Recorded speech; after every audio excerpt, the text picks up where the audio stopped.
December 4th, 1915, American industrialist Henry Ford set sail from Hoboken, New Jersey. Ford had dipped into his enormous fortune to charter the ship himself and recruited an impressive group of influential reformers and peace activists to join him on an urgent mission: to travel to Europe and convince its leaders to end the war that had been ravaging the continent for more than a year. The peace movement had a pragmatic perspective on avoiding war, because war was futile, it was unnecessary, it was messy. It wasn't part of the ideal of how the world should unfold. The argument being that peace was far more profitable for business than war. And in fact, that argument had a lot of legs. Ford and his companions sailed out of New York Harbor that day, optimistic that this kind of pragmatic argument could persuade Europe's leaders to trade war for peace. But by the time their ship reached its final port, Ford was no longer aboard. After learning that none of the warring governments would even agree to meet with his envoys, Ford had jumped ship in Norway and headed for home, leaving his peace recruits to go on with their difficult mission on their own. They had to stop war somehow. They had to, before it destroyed civilization. They would fail, just as every other effort to preserve or restore peace in Europe had failed before them. But their failure would inspire a new generation of activists to take a more radical approach to the pursuit of peace. In order to oppose war, in order to oppose violence, you have to be active in your opposition. You have to be willing to put yourself on the line to say no and oppose war and oppose violence and oppose injustice. These idealistic opponents of war would create a new movement, a movement dedicated not just to fighting war, but to waging peace.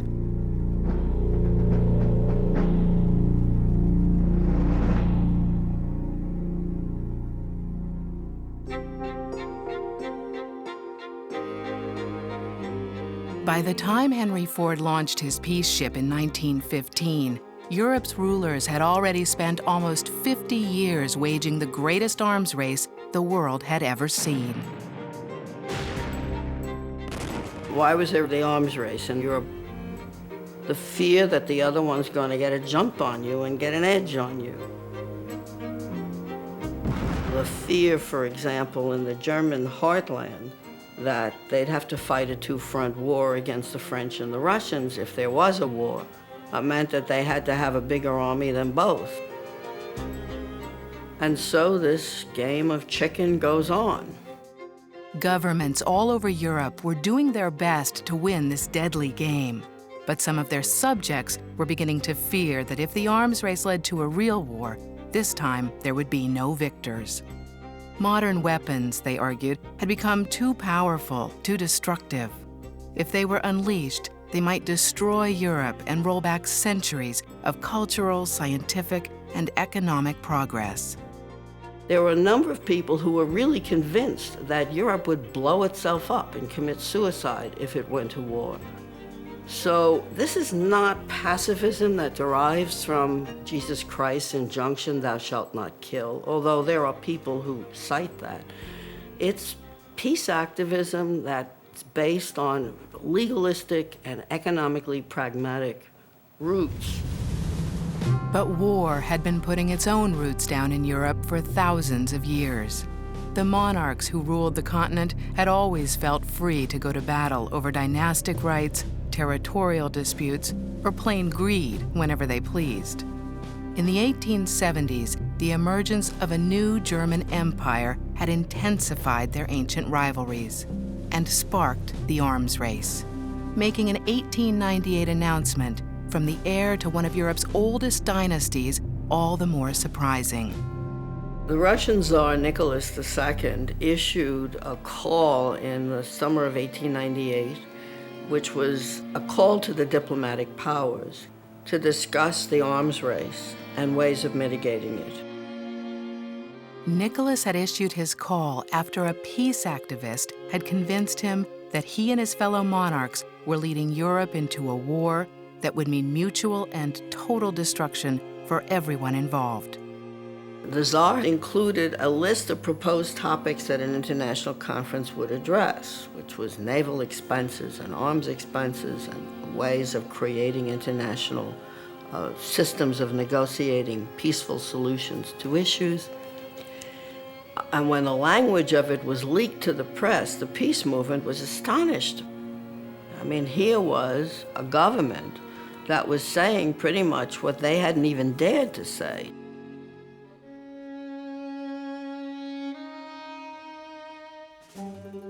But the Tsar's rivals in the arms race had a different reaction. Because those monarchs were not likely to negotiate their power away any more than the American president is willing to give up the right to make war and peace. So the efforts by the governments who received the invitation to this conference to ensure that it didn't occur swung into high gear. Every diplomat tried a million ways to figure out a way not to let this happen without insulting the Tsar. But one of the things that they couldn't control was public opinion. And a great many groups mobilized and deluged governments with demands for this conference. So the governments could not go. What they did do, of course, was to send people who were sure to sabotage the results. When the conference opened on May 18, 1899, the peace activists had high hopes. But the final agreement merely paid lip service to peace while doing nothing to deprive the states of Europe of their right to build weapons and wage war. Still, the activists refused to give up, and even talked American millionaire Andrew Carnegie into building a peace palace in the Netherlands to serve as a center for their efforts. Here and across Europe, they continued to hold conference after conference in a futile attempt to stop the arms race and talk Europe's rulers into embracing peace. Then, on June 28, 1914, Archduke Ferdinand, heir to the throne of the Austro-Hungarian Empire, was assassinated. Across Europe, Austria's rivals and allies responded by mobilizing for war. And peace activists responded by calling yet another conference. It was a war nobody wanted. They knew it was coming, but nobody knew how to stop it. So the people working against war called this ecumenical conference on the shores of Lake Constance in Germany. And they were saying the church exists in every country. They ought to be able to find a way to stop this war from coming. The peace activists were still meeting when World War I finally came. But two of the men in Lake Constance refused to let the beginning of the war end their quest for peace. One was Frederick Sigmund Schulze, chaplain to the German Kaiser. The other was a British Quaker named Henry Hodgkin. As they left their failed peace conference, these devout men took a moment to renew their commitment to their cause. They took the same train to Cologne. And in Cologne, Hodgkin set off for England and Schulze for Berlin. And they shook hands at the train station as they parted, and they said, "Our nations are at war, but we're not. And we will not sanction the killing nor the hatred that comes with war. And we will try to create that kind of world where war does not happen." So out of that pledge, there grew this idea of a fellowship wider than the nation state. And they decided Fellowship of Reconciliation is a proper name for it. For the members of this new Christian fellowship, resisting war wasn't just the pragmatic thing to do, it was a matter of faith. Jesus calls us to be peacemakers. He calls us to love our enemy, to turn the other cheek in the face of an adversary, to go the second mile with the oppressor, and to be faithful to the ethic of love. Christ's message of peace had never stopped wars before. But now it was inspiring a few devout believers like Hodgkin and Schulze to take a stand, not just against some wars, but against all wars. This new absolutist philosophy would become known as pacifism. Pacifism is a renunciation of war and violence, a refusal to kill because of one's beliefs. Some groups are anti-war, but not necessarily pacifist. But from the outset, the Fellowship of Reconciliation has been a pacifist organization. But before the members of this new fellowship could start trying to prevent future wars, they had to figure out what to do about the war that had already started. Many of the men decided they would simply refuse to fight. When drafted or asked to enlist, they would declare themselves conscientious objectors to war.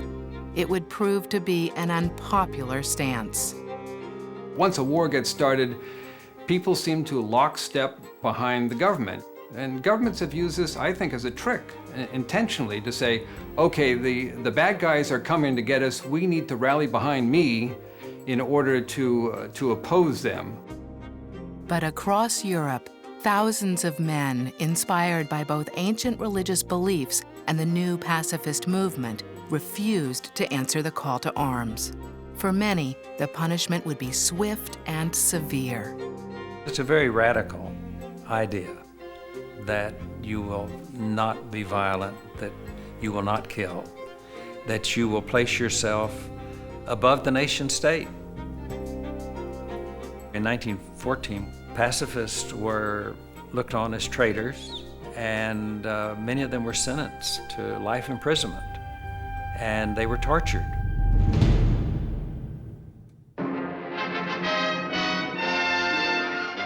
When the United States entered the war in April of 1917, American conscientious objectors faced similar fates.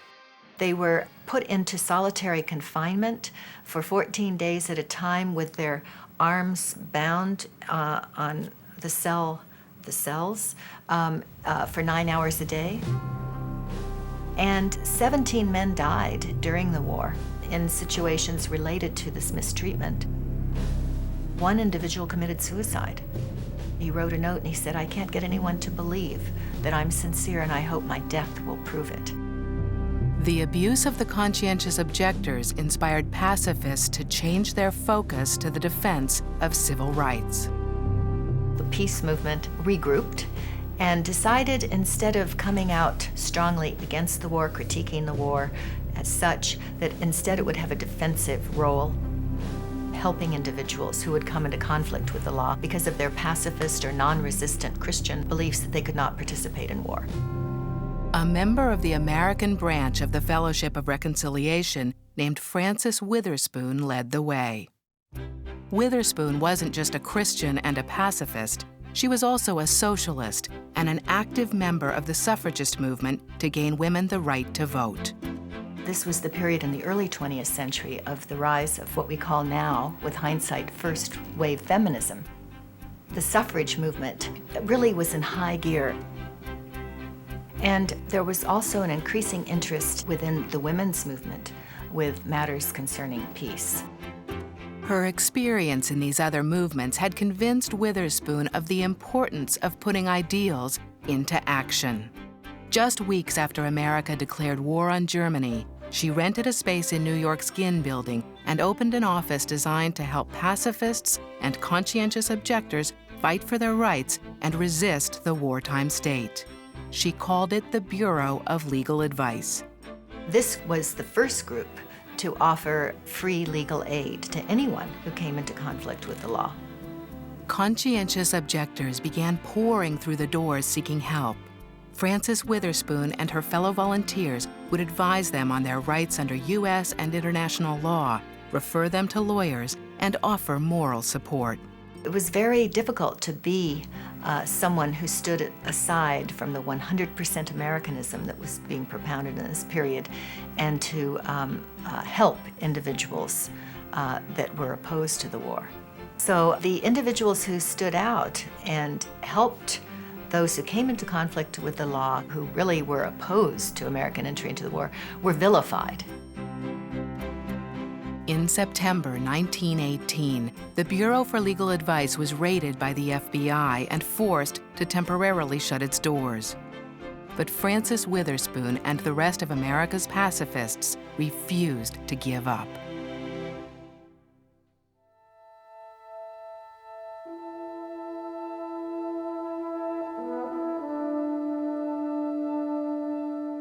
World War I strengthened the pacifist movement because it was so bloody, brutal. There were, millions of people that were killed. War as never before been so destructive. And so it strengthened the resolve of people who believed in the sacredness of life and who said, we simply cannot go on killing ourselves. War is collective suicide. With the return of peace, pacifists began working to make sure that the devastation unleashed by World War I would never be repeated.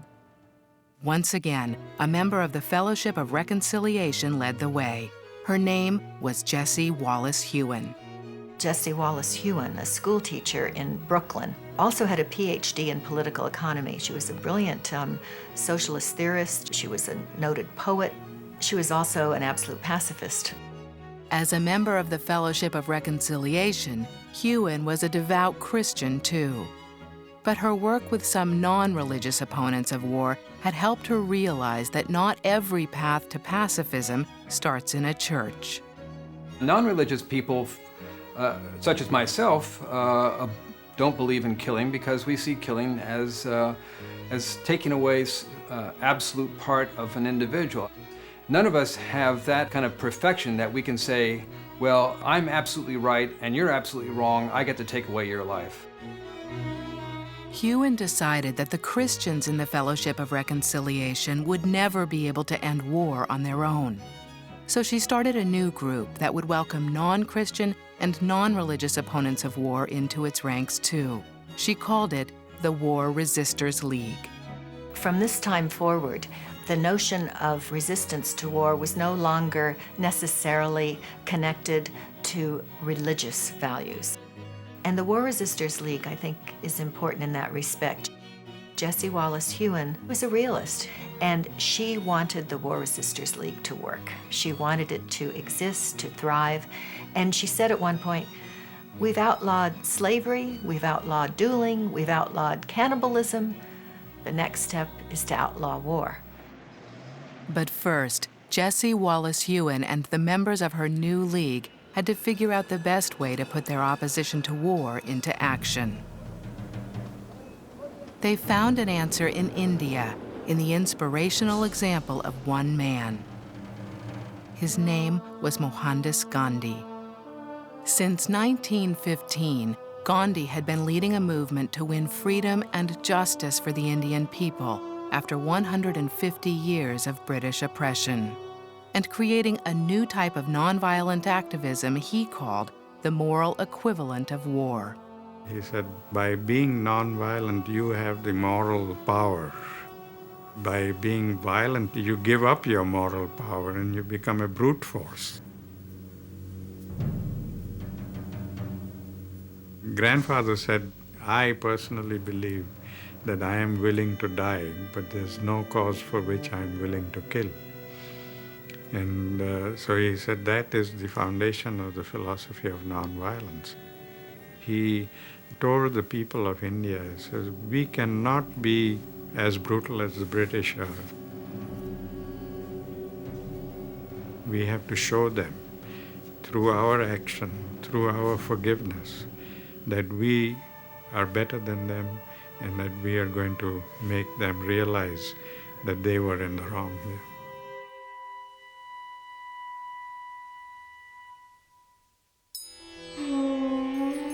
By 1930, Western pacifists like Jessie Wallace Hewen were beginning to think that Gandhi's nonviolent approach could actually work. Gandhi would prove it could in a confrontation over something as simple and as vital as salt. The British had monopolized the making of salt. Ships would come from England and they would fill it up with rough salt and take it to England and refine it and package it and bring it back to India and sell it at exorbitant prices. And on above that, add a tax on it. So grandfather said, well, I'm going to oppose this tax. Gandhi's plan was simple. He would walk from his home in central India to the salt flats on the edge of the Arabian Sea, a distance of over 240 miles. Once he got there, he would make his own salt in passive resistance to British law. Grandfather started the march with 79 people, and everybody thought that it was such a ridiculous idea, not only the British, but the Indian politicians said, what are you going to do with salt? I mean, how can you bring down the British Empire by defying the salt tax? They just couldn't imagine how this could work. The imaginative and determined Gandhi would prove them wrong. He stopped every night in a different village, and he spoke to the people. And the people were so galvanized by that whole incident that they just followed him in the millions. By the time Gandhi neared the salt flats, his 79 followers had grown into a mass of peaceful protesters that stretched behind him for nearly 2 miles.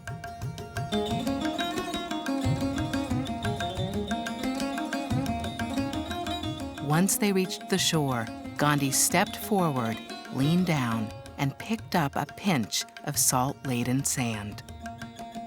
And then the whole nation woke up, and everybody stopped work, and they just started illegally selling salt in the streets that was made by these people on the seacoast. And that's when the British realized the enormity of this whole campaign. By then, of course, they were paralyzed. They just didn't know what to do, how to respond to it. So they tried to crush the movement. Wherever possible, they instigated some violence to crush the movement. But Gandhi and his followers refused to rise to the bait and continued to respond to British violence non-violently. For almost 2 decades, they would continue to take Gandhi's moral high road in their resistance to British oppression. In 1948, their peaceful approach to protest would win freedom for the Indian people. By then, Huen and her fellow pacifists in the War Resisters League had adopted Gandhi's tactics as their own. These experiences, Huen wrote, may serve directly to educate Western peoples in the nonviolent resistance which India has developed to such a high degree. Jesse Wallace Huen was influenced by Mahatma Gandhi's notion that individuals had to take a personal, physical stand against war or any indignity or social injustice. So she created a theory of civilian resistance to war that has taken Gandhi's theory of nonviolent non-cooperation into the realm of pacifist resistance to war. The feeling from Jesse's point of view, as well as a lot of others, is sort of the Gandhian philosophy, is that the ends and means are the same. If you use wars to end wars, you're going to use wars and you'll get wars. If we want to get a world without wars, violence, and injustice, then we should not use wars, violence, and injustice to achieve it. Now, the hopeful thing out of this is that in the last 50 years, we've seen a growing recognition of the power of nonviolence. It was the Fellowship of Reconciliation and the War Resisters League that were instrumental in the coming together of individuals opposed to the Vietnam War in the United States in 1963-64.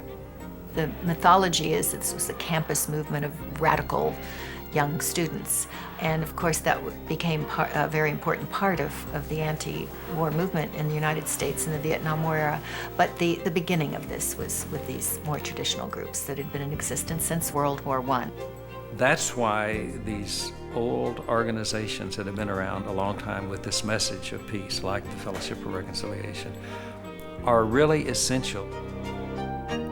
Knowing human nature and knowing the nation state and knowing the degree of poverty and illiteracy and injustice in the world, there's not going to be an end to war. The role that pacifism plays is to try to show a different way.